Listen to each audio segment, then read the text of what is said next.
যাবতীয় উপাসনা আরাধনা বিশ্ব নিয়ন্ত্রণার প্রতি নিবেদিত, যিনি মহিয়ান গরিয়ান সর্বশক্তিমান।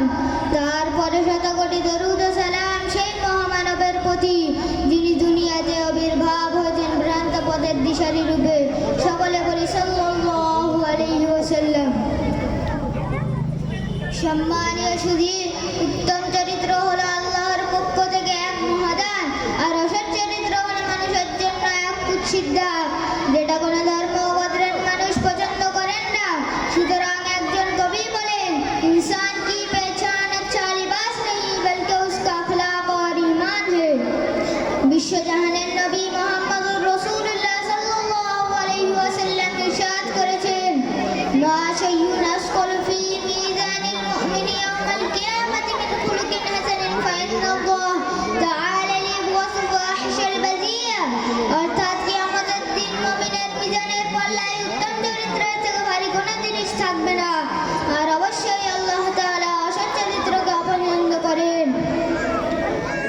প্রিয় শ্রোতা মণ্ডলী, সৎ চরিত্রবান হতে হলে কেবল আল্লাহর ইবাদত করা এবং তার নৈকট্য লাভের উদ্দেশ্যে এক রাস ইবাদত করা যথেষ্ট নয়, বরং সৎ চরিত্রের মূল আধার হচ্ছে মানুষের সাথে সদাচরণ করা, মানুষের হক আদায় করা, প্রতিবেশীর সাথে সৎ ব্যবহার করা, মানুষের প্রতি অত্যাচার ও বিচার থেকে বিরত থাকা, দুর্নীতি থেকে বিরত থাকা।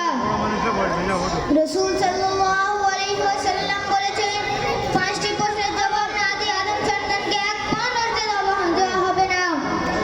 এক, সে তার জীবনটা কোন কাজে ব্যয় করেছে। দুই, যৌবনকাল কিভাবে কাটিয়েছে। তিন, কোথা থেকে আয় করেছে। চার, কোথায় ব্যয় করেছে। পাঁচ, আর যা কিছু ইলম তাকে দেওয়া হয়েছিল তার উপরে কতটা আমল করেছে। এক নম্বর প্রশ্নের উত্তর, বাস্তব জীবনে আমরা যা কিছু করে যাচ্ছি সেগুলো কিরামিন কাতিবিন লিখে যাচ্ছেন। এই লিখিত কিতাবই এই সব প্রশ্নের উত্তরে পেশ করবে। আমরা আমাদের জীবনে দুর্নীতি করছি নাকি সঠিক কাজ করছি, দুর্নীতি থেকে বাঁচার জন্য এই হাদিসটাই যথেষ্ট। এবং আমাদের জীবনে কি করা উচিত আর আমরা কি করে যাচ্ছি তার বাস্তবায়ন এই হাদিসের মধ্যে দেখানো হয়েছে। দ্বিতীয় প্রশ্ন, জীবনের গুরুত্বপূর্ণ একটি সময় যৌবনকাল, কারণ যৌবনকালে ইচ্ছা আবেগের প্রবণতা থাকে, যার কারণে মানুষ এই সময়ে অনেক কষ্ট কঠিন কাজকে খুব সহজেই করে ফেলে। তবে সেই কাজগুলো যদি নেক হয় এবং আল্লাহর জন্য হয় তাহলে পরকালের জন্য গ্রহণযোগ্য হবে, আর সেটি যদি অসৎ এবং গুনাহের কাজ হয় তাহলে উভয় জগতেই পরিত্যক্ত ও লাঞ্ছিত হতে হবে। মহান আল্লাহ বলেন, আমি পছন্দ করি যৌবনকালের ইবাদত, অথচ মানুষের ধারণা এই অল্প বয়সে কি আর ইবাদত করবে, আর একটি বয়স হোক দেখা যাবে। তাহলে যৌবনকাল কিভাবে অতিবাহিত করেছো, এই সব প্রশ্নের উত্তর কি তার আমলনামায় লেখা হবে, আর সেটিও কৃতকার্য বা ফেল হবে না। তৃতীয় এবং চতুর্থ প্রশ্ন, কোন পথে বা কিভাবে আয় করেছো আর কোথায় বা ব্যয় করেছো। প্রতিটি কাজের দুটি করে দিক বা পথ আছে, একটি হলো আল্লাহ ও তার রাসূলের দেখানো পথ, আর অপরটি হলো শয়তান বা নফসের দেখানো পথ। প্রথমটি সঠিক উপায় এবং দ্বিতীয়টি বেঠিক উপায়।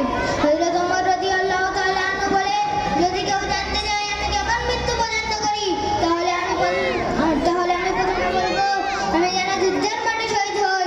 দ্বিতীয় পছন্দ, আমি যেন হালাল রুজি সন্ধান করতে করতে মারা যাই।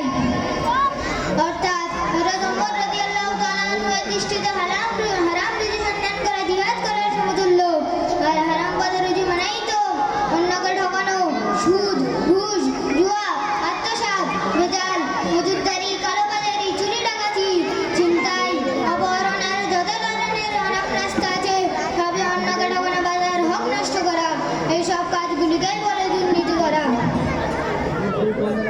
যারা